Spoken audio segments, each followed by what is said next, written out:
অপরকে আলিঙ্গন করুন।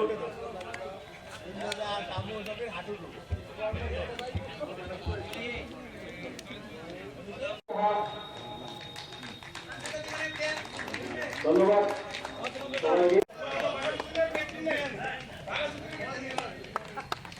আমরা আর কিছুক্ষণের মধ্যে শুরু করতে যাচ্ছি।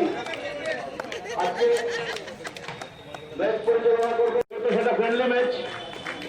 এখন যাই সিদ্ধান্ত নেই না কেন আমরা সবাই নিয়ে মাথা তথাকথিত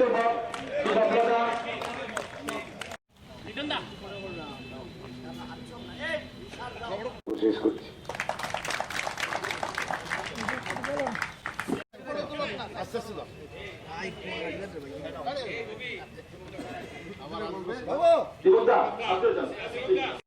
খেলা দেখতে পারবে। বাঘাযতীনের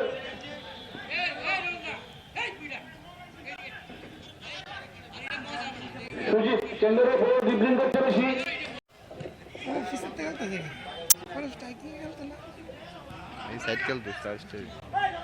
আমি বাবলাদাকে বলবো কিছু বলার জন্য। আপনি প্লিজ এখানে চলে আসুন। আপনার বয়সটা সবাই শুনতে চাচ্ছে। বয়সের পরে এখন অনেকটাই উনি নতন হয়ে আছে। একটা সময় ত্রিপুরাজ্যের বেস্ট প্লেয়ার ছিলেন ইন্দ্রজিৎ সূত্রধর।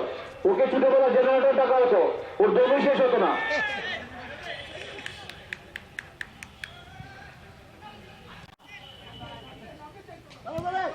আমরা আশা করব অন্তত বছরে একবার হোক, যাতে মাঠে কোনো বই নেই, মাটি লাগবে না, গাছের মধ্যে বসে যান। ইন্দ্রজিৎ সূত্রধর প্রথমার্ধে খেলা শুরু হয়ে গেছে। বল প্রথমার্ধে খেলা শুরু হয়ে গেছে। বল বাঘাযতীনের দখলে।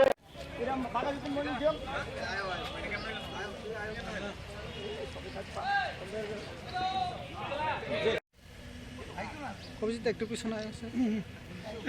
চলো মোবাইলটা একটু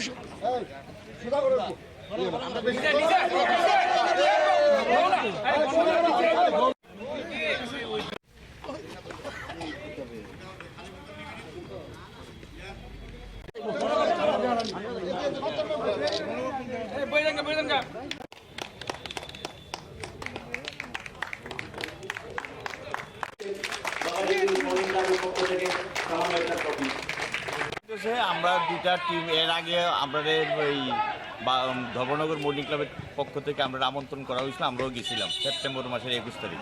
তো এইবারে আমরা তারা আনছি একটা হৃদ্যতাপূর্ণ সম্পর্ক যাতে বৃদ্ধি পায় উত্তরোত্তর, তার লিগে একটা লেনদেন চলছে আর কি। তারা আইব, আমরা আবার সাবগুন যাওয়ার একটা আমরা পরিকল্পনা আছে, কথাবার্তা চলছে, বেলুনিয়াতে যাবো। এইভাবে আমরা বয়স্করার মধ্যে একটা সম্পর্ক সৃষ্টি হইব নতুনভাবে। এবং প্লাস আরেকটা কথা, যে আমরা এই বয়সে যে আমরা মাঠে থাকি, এটা আমরা প্রচণ্ড আনন্দদায়ক বিষয়। হ্যাঁ, এবং আমরা এতে নিজের আগে অনুপ্রেরণা পাই এই মাঠে আইলে বলি। যুব সমাজকে কি যুব সমাজের কাছে বার্তা হইল তারা যাতে নিজেদের স্বাস্থ্য এবং স্বাস্থ্য সম্পর্কে সচেতন হয়, তারা যেন সব কিছুই ঠিকঠাক থাকবো। এবং আমরা যে নতুন প্রজন্মের কাছে আমার এই আবেদন, মাঠে থাক। ধর্মনগর মর্নিং ক্লাব বনাম বাঘাযতীন মর্নিং ক্লাব আগত। এই মর্নিং ক্লাবেরই আমি সিনিয়র সদস্য। নাম প্রিয়ব্রত তলাপাত্র। ঠিক আছে।